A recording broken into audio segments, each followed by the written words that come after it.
سم الله هو halal إن شاء الله.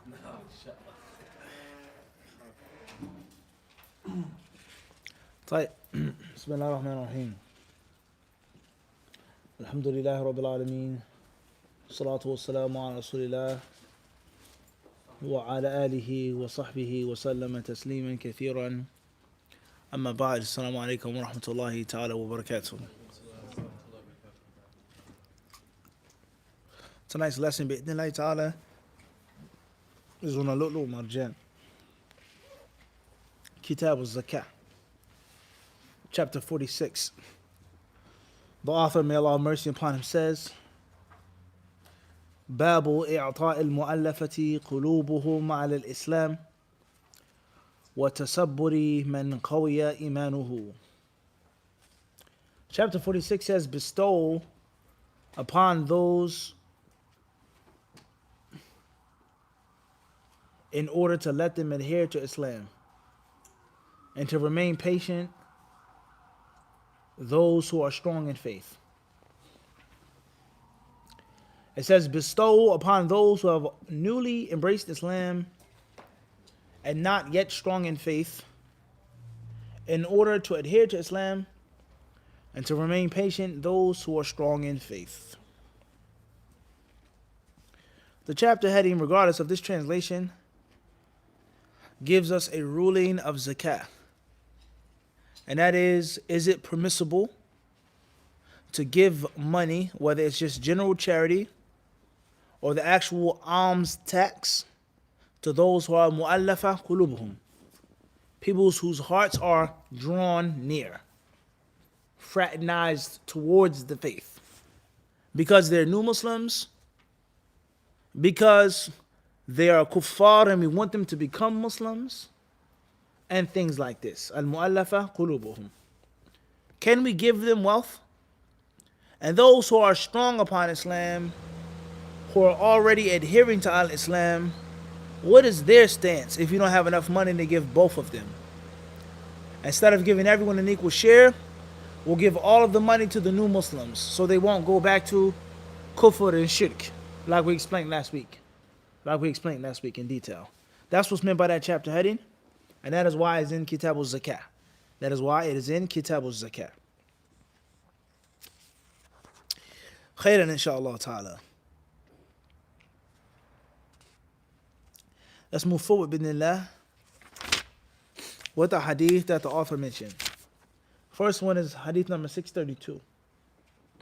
It says, Hadith An-Nas bin Malik radiyallahu anhu, أن الناس من الأنصار قالوا لرسول الله صلى الله عليه وسلم حين أفاء الله على رسوله صلى الله عليه وسلم من أموال هوازن ما أفاء فطفق يعطي رجالا من قريش 100 من الإبل فقالوا يغفر الله لرسول الله صلى الله عليه وسلم يعطي قريشا ويدعنا وسيوفنا تقطر من دمائهم. قال أنس فحدث رسول الله صلى الله عليه وسلم بمقالتهم فأرسل الأنصار فجمعهم في قبة من أدم ولم يدعو معهم أحدا غيرهم. فلما اجتمعوا جاءهم رسول الله صلى الله عليه وسلم فقال ما كان حديث بلغني عنكم. قال له فقهاؤهم أما ذو آرائنا يا رسول الله فلم يقولوا شيئا وما أناس منا حديثة أسنانهم فقالوا يغفر الله لرسول الله صلى الله عليه وسلم يؤتي قريشا ويترك الأنصار وسيوفنا تقطر من دمائهم. فقال رسول الله صلى الله عليه وسلم إني لأعطي رجالا حديث عهدهم بكفر أما ترضون أن يذهب الناس بالأموال وترجعون إلى رحالكم برسول الله صلى الله عليه وسلم فوالله ما تنقلبون به خير مما ينقلبون به. قالوا بلى يا رسول الله قد رضينا. فقال لهم إنكم سترون بعدي أثرة شديدة فاصبروا حتى تلقوا الله ورسوله صلى الله عليه وسلم على الحوض. قال أنس فلم نصبر. Very, very interesting hadith. Very interesting hadith. It says, narrated An-Nas bin Malik, may Allah be well pleased with him, when Allah bestowed his messenger sallallahu alaihi wasallam with the properties of Hawazin, or Hawazin tribe, as fay, booty, he started distributing to some Qurayshi men even up to 100 camels each.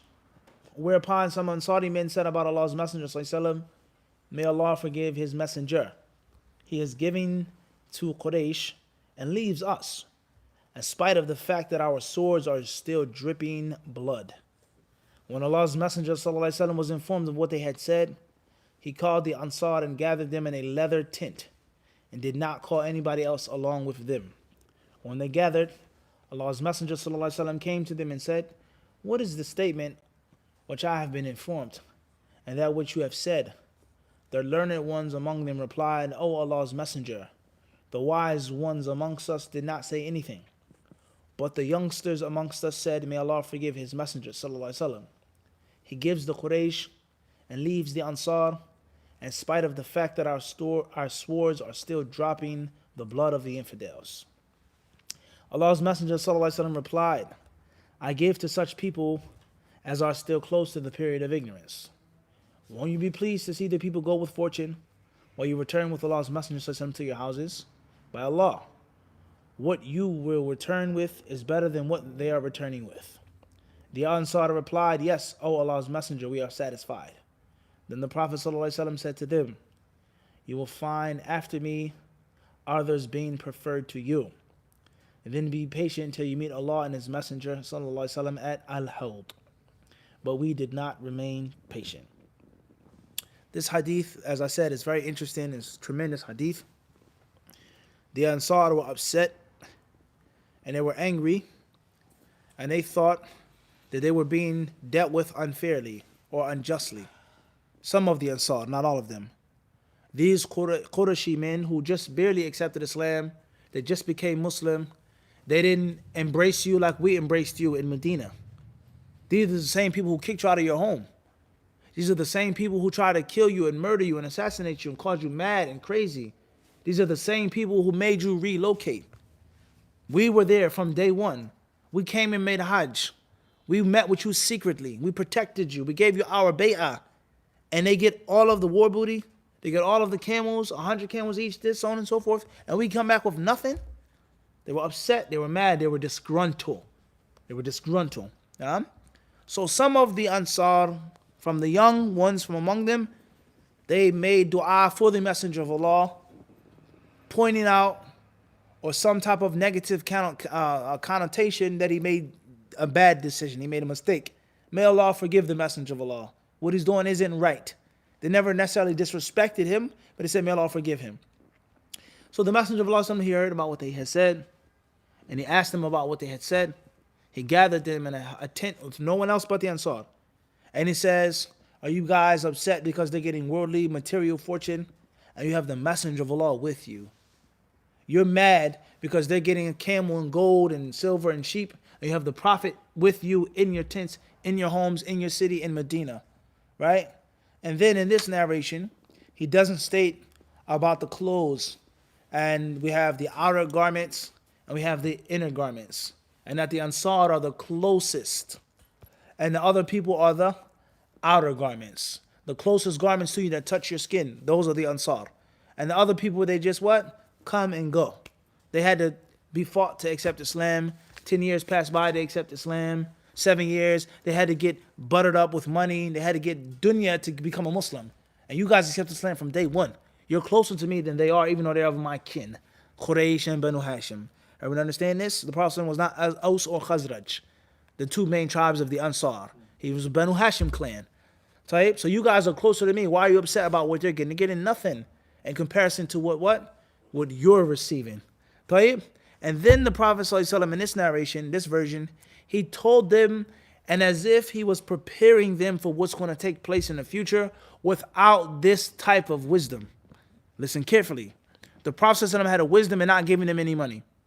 And maybe the Prophet ﷺ could have given them some, but given the Quraysh people a bit more. But he didn't give them anything, according to this narration. As if he was preparing them for a time in which people would do the same thing without any wisdom. Just sheer stinginess and greediness. Atharatan. He says, Atharatan shadidatan. They're going to be rulers, they're going to be leaders, they're going to be caliphs that are not going to give you what? Anything. So stop crying, prepare yourselves now. And they're not going to have a wisdom, and by not giving you something like, I have a what? A wisdom. The teacher prepared his students for difficult times. I'm not going to be there to help you out. You can't call me and say, how do I say this? Is this correct? You're going to have to what? By yourself. So let me train you now. Before the time comes in which you can't reach me. Everyone understand this? You have to get ready to do it what? By yourself. Now, while I'm living, for me to fix your errors and straighten you up. Everyone understand this? Tayyib. So therefore, that's what this hadith is telling us. And that's the gist of this hadith. And as you can see, this is a tremendous hadith. The Ansar, they said our swords are dripping with their blood. We fought. They barely did anything. And it's only right that we get the spoils of war. Everyone understand this? Type. So that's the general gist and meaning of that what? Of that hadith. The highlighting point, the shahid from the hadith, is that the Prophet gave them and they were close to Islam. They were new to Islam. And he gave them for the purpose of strengthening, bolstering, and solidifying their iman. And contrast to the Ansar who were always what? Who were already? They were solid. They accepted Islam from day one. They went out of their way. They gave up their homes, their wives, their farms. They helped out the muhajirin. They didn't need any incentive to become a Muslim. But those stubborn, hard-headed Qurayshi men, what? Had to see the battles, had to see Abu Jahl this one being killed. They had to see it. They said, okay, they jumped on a bandwagon, quote unquote, as we would say, what? Quote unquote. And this is why the scholars of Islam say that the Sahaba who accepted Islam before these later battles are more virtuous. They are superior. Everyone understand this? The Muhajirin al-Awwaleen, the Ashara. Those who accept Islam before the conquest of Mecca, after the what? The Huwa, as Allah mentions in the Quran. Right? You're a bandwagon Patriots fan. When Brady came, Belichick, this Super Bowl, that Super Bowl, the dynasty, now I say you what? Go New England. Right? But it's not the same as someone who was a Patriots fan since Drew Bledsoe. But before the Bledsoe era, when they were trash in the Super Bowl getting smashed by the Bears. The old logo, right? Do you understand? The red and the white, the old one. That's a true fan. Everyone understand this? So people in the concept or the culture of sports, we call someone a bandwagon fan. You only start liking a team after they what? After they start winning. They say, oh, that's my team. Go, hurrah. It's not the same as someone who what? Who said in 5 years, these guys are going to be something. Not yet, but what? 5 years, 6 years. The nucleus of the team is coming together. The Browns are going to what? It's going to be their turn. I heard the Bengals are what? Inshallah. Well, how can I understand the point I'm trying to get to? The Browns are going to come up. Watch. Mark my word. Giants will have nothing to come up from. Giants have a what? Legitimate franchise for years. Browns back in the day, but it's been a very, very long time. But you understand? It's a huge difference. So the point is that there's a bandwagon what? Fan. A bandwagon fan. Someone who comes up after things get good. A fair weather friend. Versus someone who's there for you what? Thick and thin. Like a woman. Right? She was there. She was interested in you, Mukhtar. When you were, making the adhan on Jumu'ah. Leading the salat. When I didn't feel like leading the salat or whatever. Versus Sheikh Mukhtar is the imam in this masjid. MashaAllah. Brother, I want to marry you. I want you to teach me the Quran in the house. Your recitation, your tajweed. It's not the what? It's not the same. A friend, someone who's your friend, whether you're in front of the people or what? Not in front of the people. So the one who's there from day one is going to be what? What a question. It's going to be superior. And the one who is your friend later on, when things were good, it's not the what? It's not the same. So the Ansar, their logic was initially what? It was correct. We deserve it more than they do. Why are they getting all the spoils? Let alone we fought harder than they fought. But the Prophet wanted to teach them something greater and to put them on a higher plane of understanding. And what you're really getting out of the deal is better than what they're getting out of the deal. If you only but knew. If you only what? If you only but knew. Everyone understand this? Tayyib. Khair, inshallah. So he gave them, their Islam was firm, their Islam was weak or questionable later on, and that is why he gave precedence to them over the Ansar. That's the highlighting point from the what? From the hadith. Everyone understand this? From the masail of this hadith is, the translation says war booty, fay. Is war, or what's the difference between spoils and booty? Are they the same? In Islam, fay and ghanima, are they the same?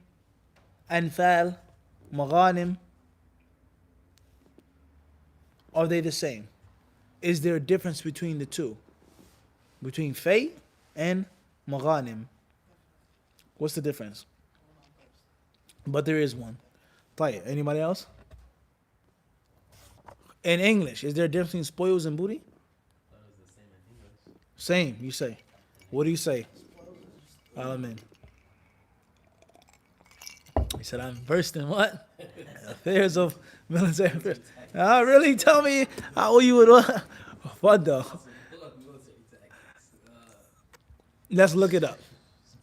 Fadda, AQ. I think it's a difference of who's going to be who is able to receive favors, who is able to receive A favor. So everyone gets an equal share, but this where he gets what? Something extra. Oh man. Tahib. All right. Just something that can be picked up. Picked up. Booty is the treasure. The treasure. Tahib. Okay. Huh? The treasure, the women. The women. Allahu Akbar. Allahu Akbar. The captives. That's what's on his mind. Allahu Akbar. He's keeping it real, right? He may have said what? AQ may have wanted to say. What you got, guys? Anybody got anything? Sorry. anybody can take with face Specifically, handing out by the imam. yes. Tayyib. Spoils of war is looting, rewards gained through military victory, and booty is plunder taken from the enemy during a time of war. So goods or property seized by force or piracy. What else you got?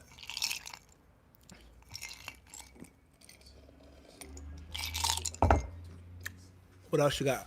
Alamin. Nothing that I'm satisfied with. Tayyib. Some scholars say, talking about Arabic and Islamic definition, that fay is the wealth that is given without fighting. That the people give to avoid the fighting. Whether they leave, whether they cower, whether they stay, say what? Don't destroy our town. What? Take the money. Don't kill us, just take the money. And others, they say that the spoils of that which comes after what? Horns are interlocked. After there's clash, and there's a victor, and there is a vanquished. And the wealth, people that are taken, they're left as the what? As the spoils of war. Tayyib? Tayyib. No, we don't have no time. He says here.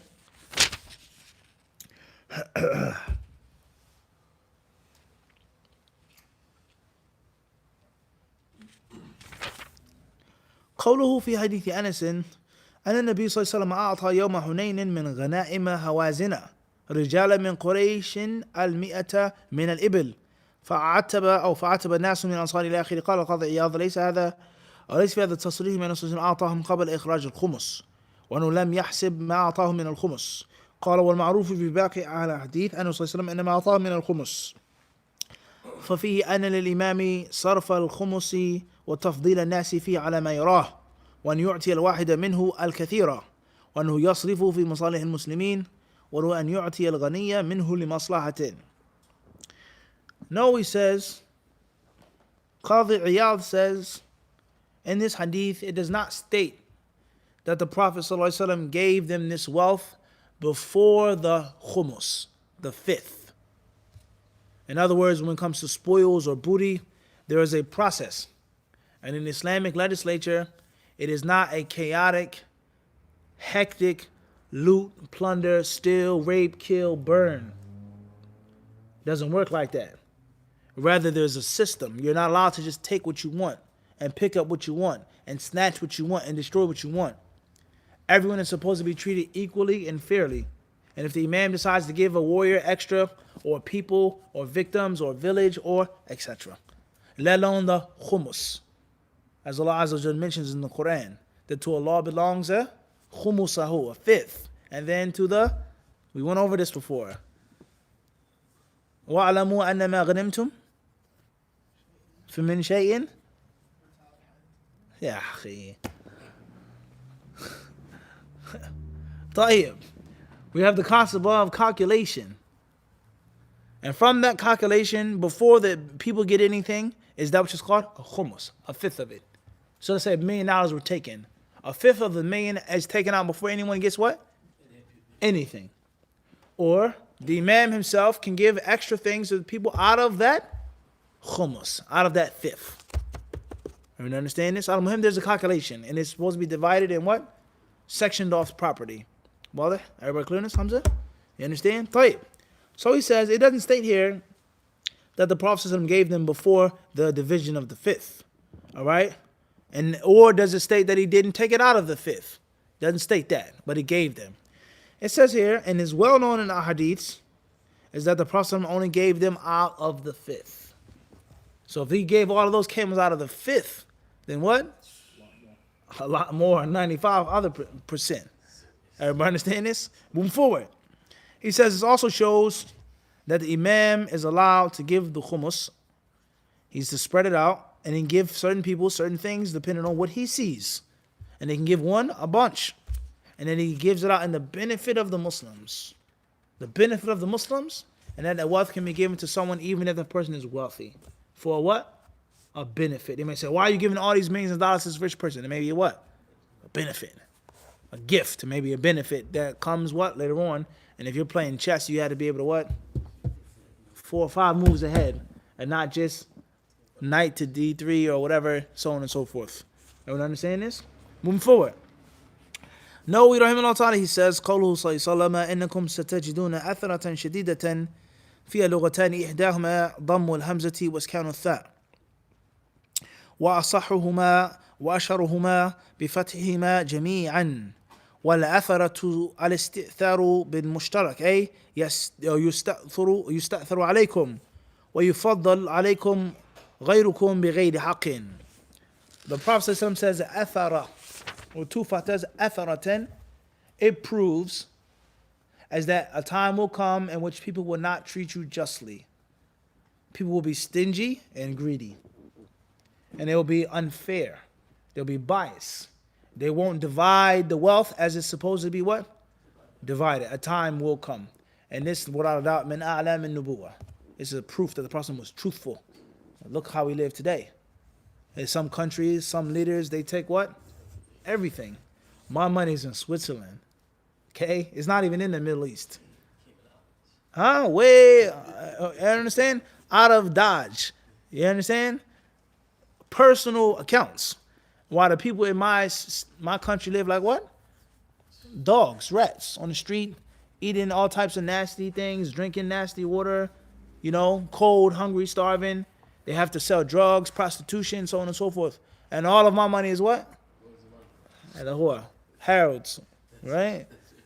Okay, you have to be Allahul Musta'an, and you think that it's okay to be the king or the ruler, but you don't understand the major responsibility and the danger of it.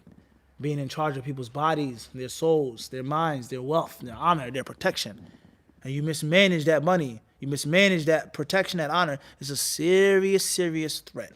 A serious threat. So the Prophet, he says that there are going to come leaders and rulers, people that are going to give unjustly, people that are going to have favoritism. They're not going to be fair. They're going to be oppressive. So prepare yourselves for that. And the hadith that we read here in this version says, Fasbiru, be patient until you meet Allah and His Messenger at the pond. Everyone understand this? No. There are many, many narrations regarding that. Let's move back to the text and take some of the fawaid directly from the hadith organically, not from the kalam of Nawawi. First and foremost, it says here, this hadith proves is that in Islam there is what? Hada huwa. And that there are spoils that come from that war. And that is an incentive for the people to fight. And it does not mean that it's no longer in the cause of Allah and the people are not sincere and the people are doing it just for dunya. This is something that we try to explain oftentimes to those brothers and sisters who want to seek knowledge, they want to study, but they say, I'm not sure my intentions were all right. I don't want to give the class mufti. I don't want to be in front of the people. I don't want to sit up there on the stage. My intentions are not going to be right. I can't take any money. Don't give me any honorarium. I'm not in it for that. And so on and so on and so forth. So if that was the case, then the Prophet ﷺ wouldn't what? Collect the spoils nor give them out. Because that's clearly, based off of that rationale, clearly negating ikhlas. And there is no kalimatullahi al-ulya anymore. Because you're only fighting to win to get what? gold, silver, captives, horses, camels, so on and so forth. So obviously that's not plausible. That doesn't make any sense anymore. The Prophet ﷺ, if that was the case, if the men were only fighting, why would the Prophet assist them in that shirk? He wouldn't assist them in that dunya seeking. So that's clearly what? That's unscientific. We can agree on that or not. So a person is fighting for a reason, seeking ilm for a reason, teaching for a reason, and there are benefits that come with that, fringe benefits that come from that. There are certain things Allah gives you as a means of basic necessity and maintenance. And it doesn't mean that you're trying to get rich or make money and take it as some type of profiting business. But if you're doing something, you have to eat and drink and sleep. Everybody understand this? Let alone the fact that the more incentives there are, the more willing people are going to be to what? It's human nature. It's what? Human nature. Type. This is very dangerous concept now, guys. Very dangerous. And it has led certain Muslims, whether they're Sufis or other than Sufis, to say, we are not like the general people, the Sunnis, whatever you want to call them, whatever name, yani, in which you guys only worship Allah for paradise. You love Allah to get silk and full-breasted maidens, kawa'iba atraba, all right, full cups of wine, rivers of honey, ala al-araiki yanzurun, so on and so on. That's why you guys worship Allah. We worship Allah seeking just the love and the passion of Allah. That's it. Nothing else. And the dunya itself can never ever be in the heart of the Muslim when it comes to loving Allah. And you worship Allah saying that I want to go to paradise to get this, to see this, to have this. That's also what? They said it's material possession. It's dunya. And that's not just passion, ishq for Allah subhanahu wa ta'ala. That's connected to what? To this as well. That concept is that's not we worship Allah just for these worldly things. But Allah, yet and still he did what? The Quran is full of paradise and its pleasures. Right? You understand this? So it does not mean that you're worshiping Allah just to get hurul ain. You make salah, you sacrifice yourself just to get wine. But at the same time, human beings, we want what? And hurul ain. May Allah make you brothers qualified for that. I mean, let alone the wives of Jannah, besides the hurul ain. Some of the ulama say every man will have what? Before, You got that faida, right? وَجَنَى الْجَنَّتَيْنِ Dan. طيب, al-muhim, I want to see the point we're trying to get to, is that rationale is dangerous. For a person to say that if you get anything, or you have anything in mind, or whatever the case may be, your intention is totally gone and it's only worldly. That's wrong. Now, of course, there are people who only want worldly things. And some people who do sell themselves just for money. That's a different story. That's what? Different story. But don't force your lifestyle upon the next brother's lifestyle. If you are doing this for free and you like doing this for free and that you have your money through other means, alhamdulillah. But don't blame the what? The next brother. Or turn a blind eye to your sheikh who sells his books, like we proved. That's what? Profit. Bookstores in Medina, how much money are they making, Abdul Raqiq, when you just went? How packed is the bookstore? How many boxes of books they bring in and out of the store? That's what? Huge amount of money. I remember in Medina when we first got there how cheap books were. 20 riyals, 15 riyals. You get all types of books. You go there now, you buy a book this thin, it could be 40 riyals, 30 riyals. Making buku bucks off of books. And you don't think those authors are getting anything from that? The printing houses, the publishing houses, but they still do what? So, Allah musta'an, the misconceptions and the misunderstandings of many people. May Allah help us all to have the proper understanding. So that's the next faida of the hadith. After that, hadith says, يُعْطِي قُرَيْشًا وَيَدْعُنَا وَسُيُوفَنَا تَقْطُرُ مِنْ دِمَائِهِمْ. This shows you the virtue of the Sahaba and how brave they were and how they were excellent swordsmen. They were what? First class swordsmen, huh? طيب هذا هو. طيب, move forward. فَجَمَعَهُمْ فِي قُبَّةٍ مِّنْ أَدَمٍ. This part of the hadith shows the permissibility of using leather. And using and benefiting from leather is not inhumane, nor is it immoral, Islamically. The tent was made out of leather. Move forward. This hadith also shows the permissibility of holding private meetings and having sittings made for certain people at certain times for a benefit. Permissible benefit. He only called the Ansar, no one else. Next fact that we get from this is the human nature of the Ansar and the Sahaba. Some of them got mad, some of them got angry. And the Prophet ﷺ, he didn't criticize them for them becoming angry. But he just explained to them the mentality that what you're getting is better than what these new Muslims are getting. But he never ever criticized them for becoming what? Mad. By nature. Moving forward. ما كان حديث بلغني عنكم. This goes to show you the Prophet ﷺ. هذا هو. And the Prophet ﷺ, even when it comes to enjoining the good and forbidding the evil, teaching and explaining, he used the best words. He never said, why did you say this? May Allah forgive you. I'm the messenger of Allah. You have to make tawbah. He says, what is this that I hear that you guys are saying about me? And he knew what they said about him. And he gave them a chance to speak and to defend themselves. So this is an extremely important skill of a good leader, is allow the people to explain themselves and not just being right to the point, judgmental immediately. I know what happened. Please explain to me your story. Like that. Moving forward. This hadith also goes to show explanation and clarity. It's nothing wrong with explanation and clarity, but not in an immature game that you want it to be, in which everyone has to explain and be clear except for you. And you have to explain and be clear how they want you to. An explanation and a clarification that involves humiliation and involves you deferring everything to them and submitting to them and getting your knees and begging for forgiveness and acceptance to them. Are we understanding this? We're not with that. Moving forward. This hadith, according to some scholars, proves the permissibility of complaining about the ruler. The permissibility of complaining about the ruler.